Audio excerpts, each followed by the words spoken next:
bonjour Papa Cosma. Oui, bonjour, merci. Nous sommes à Anvers, en Belgique. Nous sommes dans un jardin zoologique.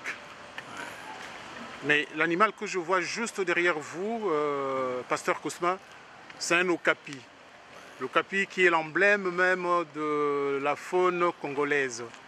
La preuve, c'est que sur le logo de l'ICCN, il y a l'image de ce bel animal.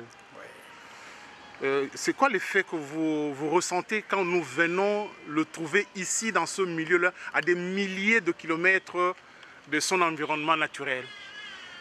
En fait, merci beaucoup. Si nous sommes venus, la plus grande motivation de passer aux eaux d'Anvers et de visiter les okapis, c'est parce qu'effectivement, avec la paix retrouvée au niveau de la réserve de faune à Okapi, nous sommes en train d'envisager la reprise de la reconstitution de notre zoo par les actions de capture que nous allons faire des okapis, afin de pouvoir reprendre l'état de ce qu'a été l'ancien zoo. Mais cette fois-ci, je ne veux pas qu'on nous le reprenions d'une manière un peu plus archaïque de passer.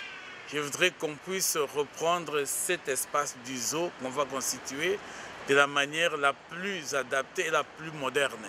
Voilà pourquoi j'ai tenu à visiter comment ces lieux, ce petit zoo ici, rien que pour les okapis, comment il est entretenu, la manière dont il est géré et ménagé, afin que nous puissions nous y inspirer pour pouvoir adapter notre petit zoo d'okapi.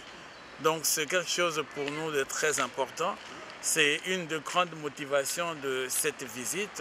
Et vous avez suivi les explications de M. Patrick, qui est le grand soigneur ici d'Okapi, par rapport à l'alimentation, par rapport à tout, que même toutes sortes de légumes est donné ici pour nourrir ces animaux.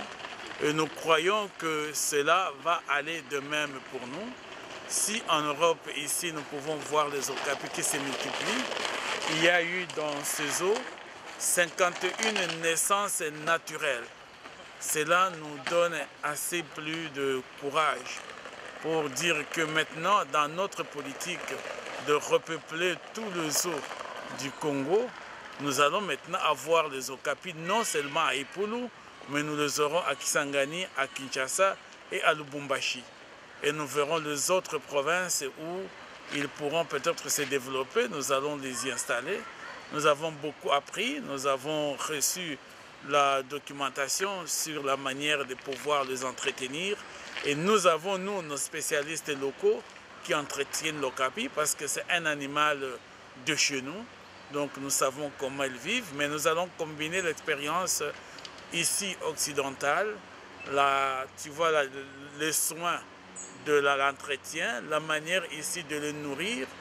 Nous, on a attaché sur des fils, mais on a vu ici comment ils ont placé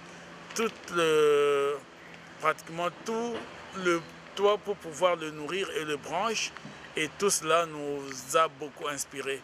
Donc ça a répondu réellement à toute ma curiosité qui va être partagée avec nos responsables sur terrain et qui permettra que nous puissions aussi apporter des solutions adéquates pour reprendre encore le zoo et des okapis et pouvoir aussi les distribuer dans toutes les provinces de notre pays. S'ils vivent à Bruxelles, ils peuvent vivre à Lubumbashi, ils peuvent vivre à Kisangani, ils peuvent vivre à Kinshasa. Voilà. Voilà, nous vous remercions, Pasteur. Voilà, juste une dernière question.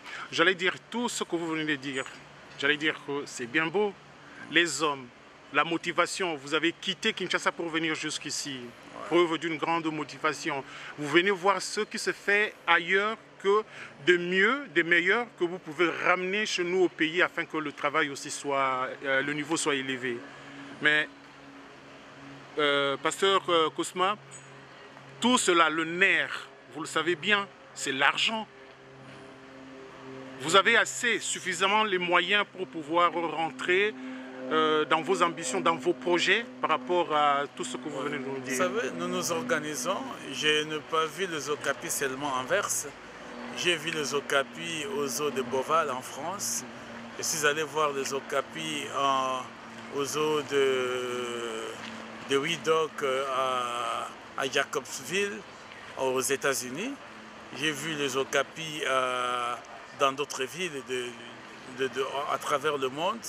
Et je tenais à voir pratiquement toute la manière dont ils sont protégés et qu'ils sont effectivement soignés. Nos amis qui ont les Okapis à travers le monde sont organisés aussi dans un réseau effectivement d'Okapis.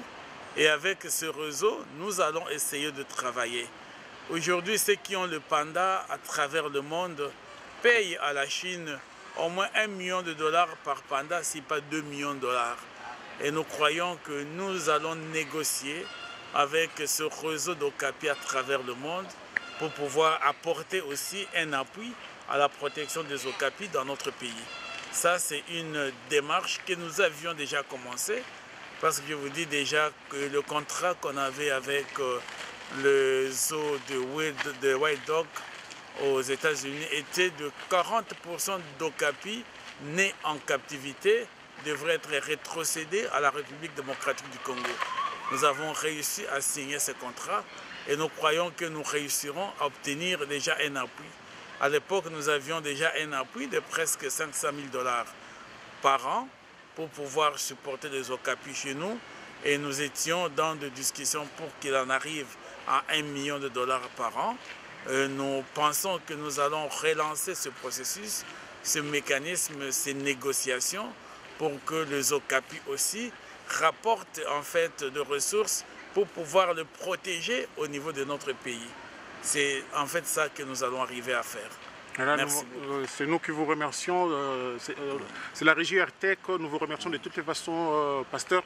Nous reviendrons vers vous pour d'autres émissions plus détaillées et pour des questions encore, pour de plus amples informations par rapport à nos téléspectateurs. Nous vous remercions pour le moment. Merci beaucoup. Merci.